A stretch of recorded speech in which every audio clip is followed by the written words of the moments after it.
Okay, Jelenko, so nice to see you via this Teams meeting. So the idea of today's meeting was to see how the COVID measures is how the COVID measures actually affects, of course, the main questions of administrators acting as insolvency practitioners, of course, in your country, in Croatia and Slovenia. So, okay, first of all, of course, my name is Marko Zaman. I'm working as a lawyer. I'm a founding partner of Zaman Law Office, which is located in Slovenia. Of course, I'm as well acting as administrator, and I'm currently chairing the Slovenian Chamber of Insolvency Practitioners in Slovenia.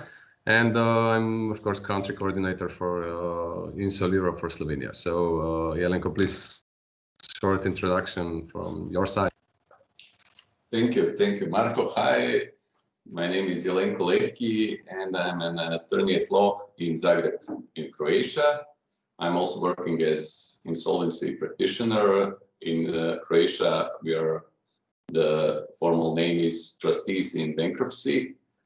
I work as an attorney at law and have a small law office which handles, let's say, 50% is insolvency cases, and 50 is other areas of our work here in Croatia. I'm also chairman of Croatian Association of Trustees Bankruptcy, and that would be for the introduction to say. Thank you. Okay, thank you. So, how is your practice actually dealing now with the current outbreak of the COVID, especially in Zagreb? Of course, everybody reads the media. So, how is your working schedule? Are you working from home or office? I have to say that, of course, in Slovenia, so following the end of the epidemic, which was 4th of May, actually our business runs as usual. We are working from the office with the, regular measures, with the masks for our clients. And I have to admit that a lot of meetings are still held via electronic means, which of course we find that quite convenient because it's less time consuming. So I don't know, how is it in Croatia these days? Well, after the initial lockdown that stopped most of the business which were primarily focused on face-to-face contact, we also adapted to this type of new normal. We increased the number of meetings that are held via Zoom, Skype, Teams like this one, and but we are working now at the office. Part of the time we can work from, or we choose to work from home, which for type of business that can be done at home. That's most of other businesses are working more or less as usual with the new measures, carrying masks and frequent cleaning of the offices, disinfectants on the entrance of the premises. That's the new normal, to say. Now in Croatia we have tourist season also, which is coming to an end now, somewhat earlier than expected, but I would say everything is we are adapting to it and somewhat functioning relatively okay. Okay, and of course we need to move to the main topic of today's meeting. So I have to say that Slovenian government is busy only with the COVID measures and is actually not dealing with the need for reform of the Insolvency Act in Slovenia. So they are not dealing with they don't have any idea of any need of restructuring tools which would be useful for during to COVID measures. So what we have did in Slovenia, some experts have constituted a group which is actually dealing with the preparation of the amendments of the Insolvency Act in Slovenia, having in mind, of course, first of all, the directive, and secondly, of course, we are preparing some kind of response to the COVID crisis, but I'm afraid that the Slovenian government is not dealing with this issue properly, and actually is not dealing at all. So I don't know how the things are in Croatia. Are they aware of, or are there even any problems which are on the horizon with respect to the COVID crisis and the restructuring processes in Croatia? We, as insolvency practitioners in Croatia, they expected some major change, which is needed and which surely must happen due to this COVID crisis, but it didn't happen. It's not happening at the moment. What we have is law on extraordinary measures, which effectively stop the insolvency proceedings for 3 months and then additional 3 months. It was prolonged end of September. So we'll see what happens then. No major changes in insolvency regulations are on horizon at this moment. Of course, we had for the first 6 months, Croatia was presiding the European Union, so most of the resources were put into that. It wasn't planned, but I think things should start in that direction, and we need to change because these are, of course, not ordinary times, and some changes are needed. Okay. And what about the courts in Croatia? Are they functioning limited? Are you having, I don't know, for example, online hearings, or are some hearings postponed, removed? So how did Croatia deal with the courts in this crisis? Well, unfortunately, they could have dealt with it better. At first, for almost 2.5 months, there weren't any court hearings. At which time some work could have been done with the written submissions to the court, and court decisions delivered based on that written submissions. But we had to say lockdown on almost 2.5 months, no court hearings, and after that they were held, but at a reduced tempo and with a limited number of participants due to size of the courtrooms and everything. So it's mostly limited to 5 or 6 people. And as you know, in this type of insolvency hearings, sometimes there are many of creditors, and it also represents a challenge, to say, at these times. And at this now, with in July and August, usually there is a lower number of court hearings due to holiday seasons. And we expect to continue now from this week on, but with a limited number of participants. If the number of participants that show up in the court hearing is bigger than what is allowed, and then the court hearing will be postponed. Mm-hmm.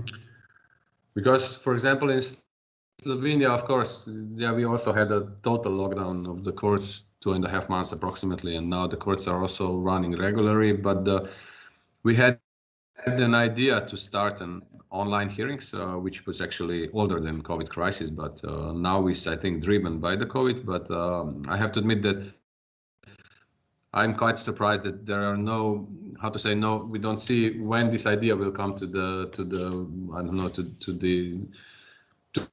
the point where there will be some, some act or whatever. So I hope that everybody learned something from this crisis, COVID crisis, and I hope that they will bring some, live stream hearings, because if we can do it now, then I don't think there is a huge problem in organizing this online hearings. Yes. So. Yes, I agree totally, because obviously we all, at least we in this profession, lawyers, insolvency practitioners, we all have technical means to go on with this online hearing. So some regulatory change, slight, if any, needed, would enable us to get more work done and to go on with the proceedings, even if another, hopefully not, lockdown happens Of course, in ports upon entry, you are obliged to wear a face mask and body temperature is measured, and we all have these measures for the hearings that need to be held in person. But some of the hearings which are held during the process don't need such face-to-face contact. We don't all need to be present at the one room at the hearing, and we can do it without any problems online, like we are holding the client meetings, like we are holding conferencing with everybody we need to. I hope this changes soon. And what about the cases? Do you face the increase of cases due to COVID, or do you think this increase will not happen? For example, in Slovenia, I have to admit that we have not yet, of course, identified any increase of any cases during as an impact of the COVID. And I believe that, of course, there are some countermeasures now, financial countermeasures, which are still functioning until the end of the year. So I think that we can make some kind of estimation, or that we, at least I expect that some cases will probably happen in the first quarter of 2021, because there is when these financial measures expires. But I don't believe that this will be compared to the crisis from, I don't know, 2008 to 2007. So I don't know how the situation is in Croatia. What are your expectations in this respect? Well, at the moment, due to temporary moratorium on insolvency proceedings, we don't have any new cases. So the expected increase in numbers, which would be logical to happen in the autumn when these measures stop, and all the proceedings that were held related and not related to COVID, because this moratorium stops all insolvency proceedings at the moment. I personally expect the increase in numbers, but as you said, the full effects of this COVID crisis and reduction in economic activity would be visible, I think, somewhere March, April next year, because of also in Croatia, because of the government help which companies received for the businesses that couldn't work in the lockdown, and some of these measures were extended for additional period during the summer. So companies that were on the border of insolvency, first, they don't have formal incentive to file for insolvency now, and furthermore, they received some help which helped them go through this period. I expect full effects of this next year, first quarter or even second quarter of the next year.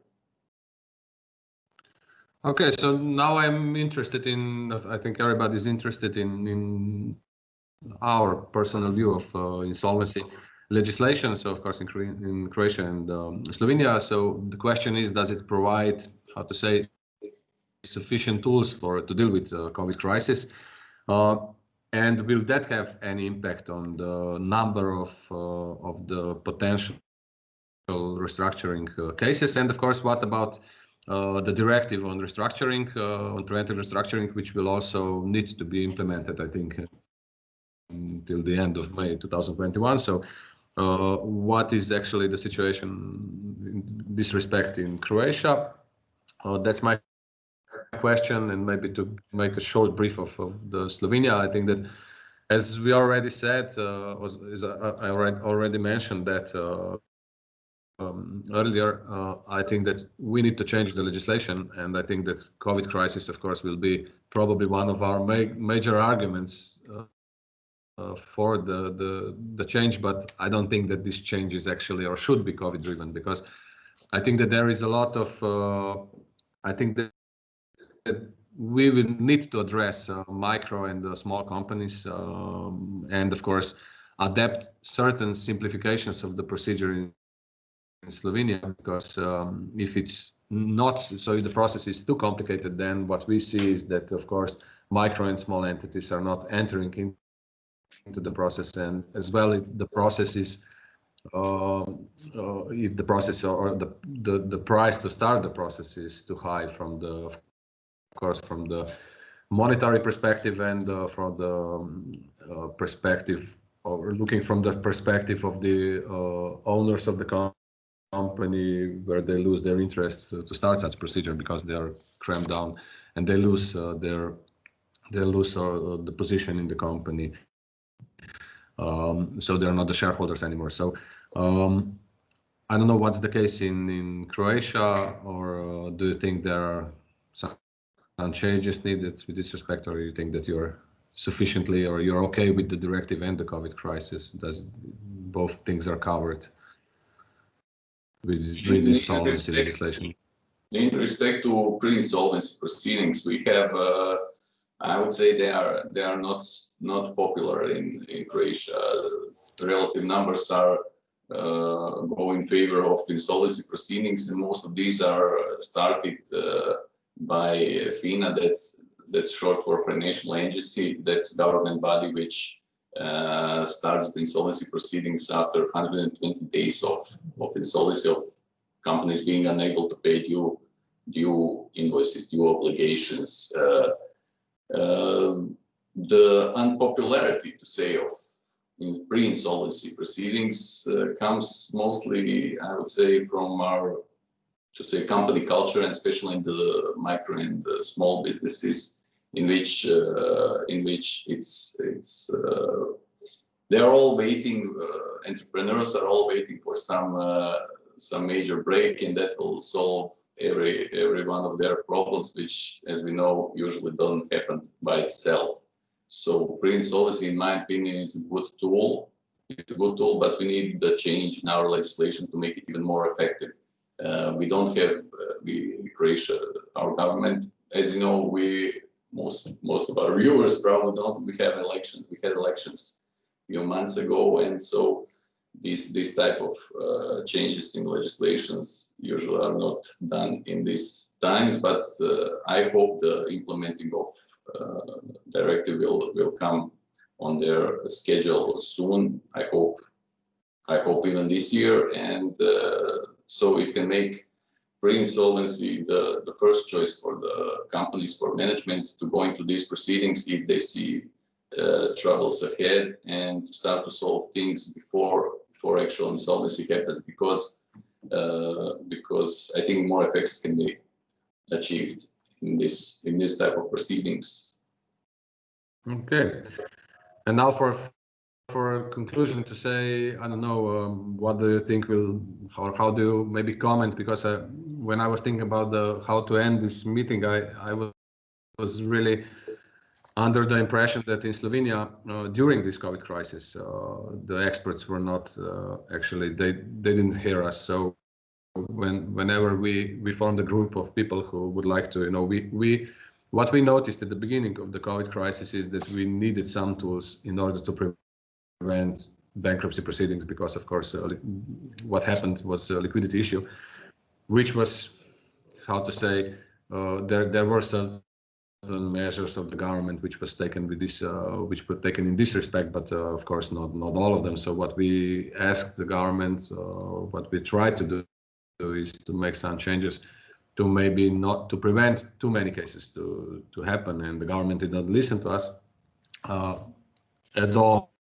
Also, they said that they are not going to be affected by us, and that they will prepare what they think is the best thing to do. And what they did is actually it's really funny, actually, because it was useless, because the courts were not working, and they implemented some rules how the courts will need to act when they receive such a motion for bankruptcy procedure, but the court was not working. So what I expect is, of course, my expectation, and this would be the conclusion, is that of course the government listens to the insolvency administrators, because I think that there is a lot of people who work on this daily, and who know how to deal with these issues, and know how to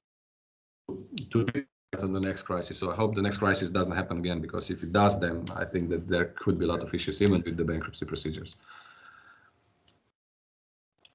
Well, excuse me, John, sorry, I interrupted you. No. I just wanted to see to hear your last thoughts about the COVID measures and the general idea on the insolvency legislation in the future. So what do you think? Well, In Croatia, we had a major change in insolvency in legislation and in proceedings from 2015, and things are changing. Our change for the better. But I look at this crisis as another opportunity to change it for even better, to upgrade it. And so, of course, I agree with you. The government should listen to us insolvency practitioners, and in the field in which we work day by day, we are probably the ones that can best see the challenges and the things we need to upgrade so we can be more efficient.